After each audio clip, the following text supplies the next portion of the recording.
Lambe Lambe está se tornando o melhor jogador de sinuca. O que ele fez nessa partida, para ganhar do Marquinhos, foi coisa de outro mundo. Confira-o.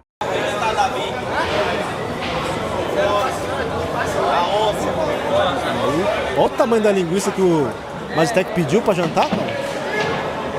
Linguiça de tu. Pessoal, a Mega Sena deu errado. Eu fui conferir, eu não fiz um número. Tomar no nariz, eu cheguei a pegar 33 milhões pra rasgar o jogo, tomei no rabo. Agora falando sério, cobrador.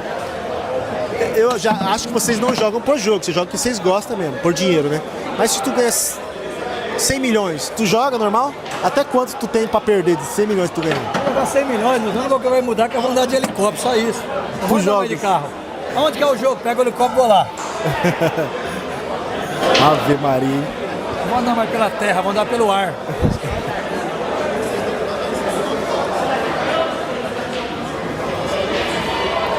Vamos ver agora essa bola.